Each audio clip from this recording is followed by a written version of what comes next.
Hello বন্ধুরা, আজকের ভিডিওটির টপিক হচ্ছে বাংলা সিরিয়াল কি সত্যি আমাদের চিন্তাশক্তি কমাচ্ছে।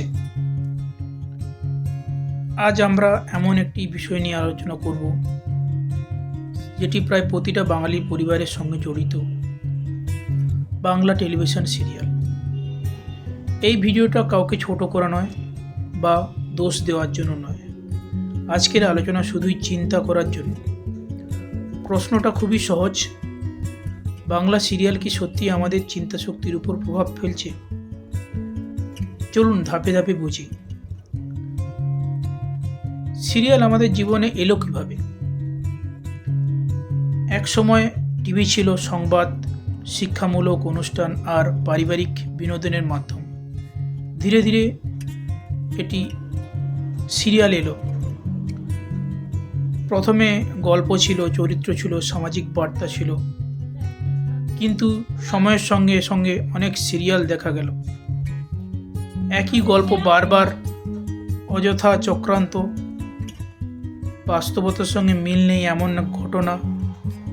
এখান থেকে প্রশ্নটা ওঠে।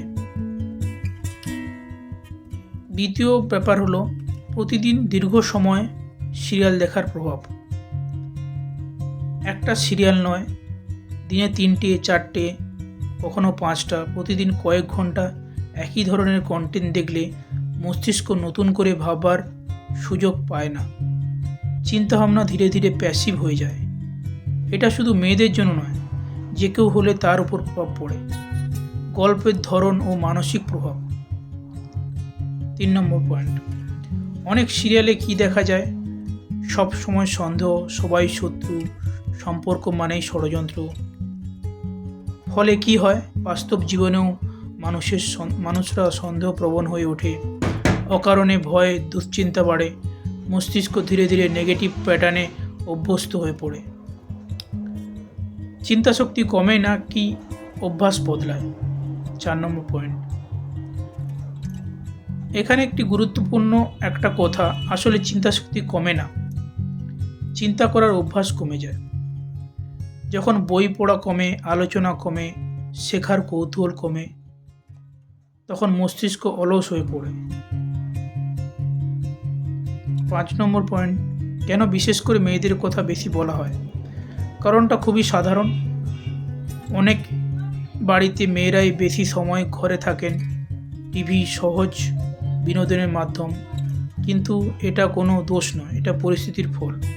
সমস্যা সিরিয়াল দেখায় নয়, সমস্যা শুধু সিরিয়ালই দেখায়। এর সমাধান কি? এর সমাধান সিরিয়াল বন্ধ করা? না, সমাধান সিরিয়াল বন্ধ করা নয়। সমাধান হলো সময় বেঁধে দেখা, ভালো কন্টেন্ট বেছে নেওয়া, সিরিয়ালের পাশাপাশি বই, ইউটিউব, শিক্ষামূলক ভিডিও, পরিবারের সঙ্গে আলোচনা। মস্তিষ্ককে চ্যালেঞ্জ দিতে হবে। পরিবার ও সমাজের ভূমিকা। পরিবার যদি কথা বলে, মতামত শোনে, একসাথে সময় কাটায়, তাহলে সিরিয়ালের প্রভাব অনেকটাই কমে যায়।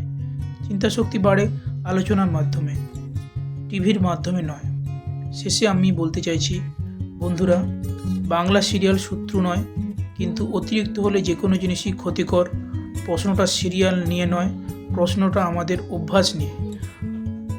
আপনার কি মনে হয় কমেন্টে লিখে জানান, এবং ভিডিওটি ভালো লাগলে লাইক করুন, শেয়ার করুন, আর এরকম চিন্তাভাবনার ভিডিও পেতে চ্যানেলটিকে সাবস্ক্রাইব করুন।